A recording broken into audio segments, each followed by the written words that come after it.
Assalamualaikum, salam sehat YouTube. Kali ini saya akan mempraktikkan penggunaan regulator AMS 1117. Ini harganya saya dapat sekitar Rp3.500 per buah. Menurut saya murah sekali dan ukurannya pun kecil seperti ini. Dan bisa kalian gunakan dengan sumber tegangan charger 5 volt atau power bank. AMS 1117 ini mempunyai spesifikasi tegangan input 4-7 volt dan arus kontinu lah 800 mA. Pertama tentunya kalian solder dengan kabel input maupun output, dan pemasangannya terutama pada input jangan sampai terbalik karena tidak ada pengamannya. Usahakan yang positif kalian beri warna kabel merah. Ini akan saya coba arusnya secara kontinu mendekati 800 mA dan saya ukur suhunya pada modul ini agar kalian tidak ragu-ragu bila kalian menggunakan di rumah. Sebelum mencoba, kalian jangan lupa untuk mendukung channel kita dengan cara subscribe. Bila kalian ingin berlangganan secara gratis, klik yang berlambang lonceng. Oke, agar terlihat untuk mengukur arus dan tegangan, saya menggunakan voltmeter ini dan akan saya coba LED 1 watt saja.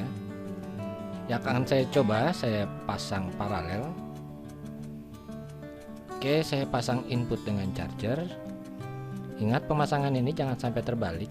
Yang merah kalian hubungkan yang merah.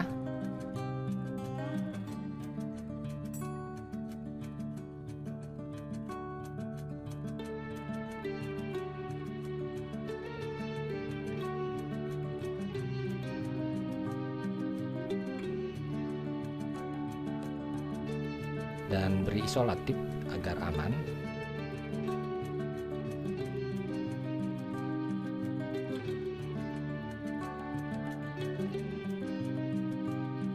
Kemudian sensor suhunya saya jepit saja, sudah saya siapkan.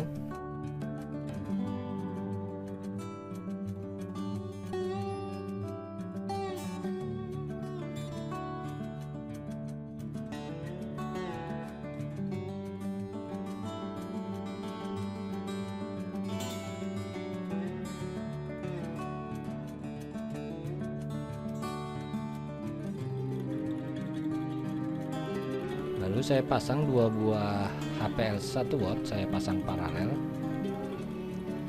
agar didapati arus mendekati 800 mA.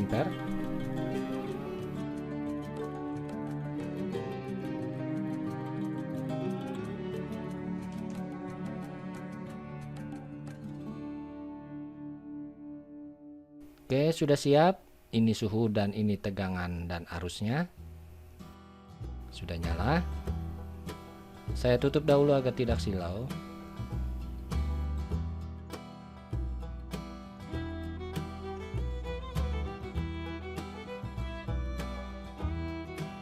Kalian perhatikan suhu, tegangan dan arusnya. Saya biarkan agar sampai suhu maksimum.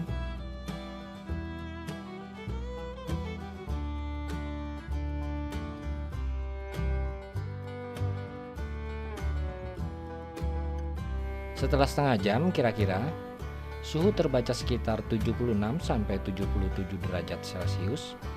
Dan perhatikan arusnya sekarang terbaca sekitar 720 mA. Dan kalian perhatikan juga keterangan pada HPL-nya. Ini padahal saya pasang terbalik. Dan ini menurut saya sangat penting. Akan saya tambahkan kabel yang panjangnya kira-kira 30 cm.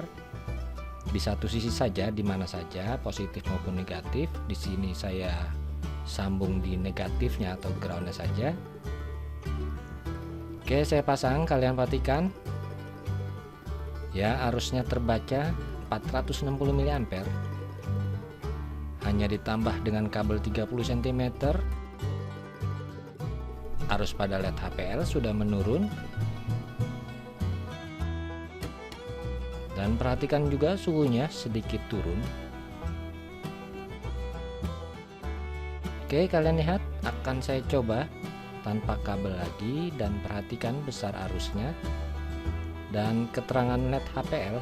Saya coba.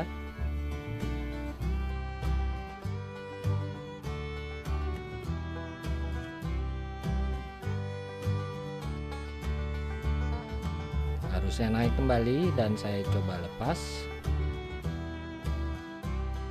Dan kalian perhatikan, saya coba pasang lagi. Jadi panjang kabel dan jenis kabel akan sangat mempengaruhi besarnya arus dan tentunya keterangan dari LED HPL-nya. Mudah-mudahan kalian dapat mengambil kesimpulan sendiri. Sekian praktek saya kali ini. Bila ada yang kalian ingin tanya, kalian komentar saja, pasti saya balas. Terima kasih telah berkunjung. Wassalamualaikum warahmatullahi wabarakatuh.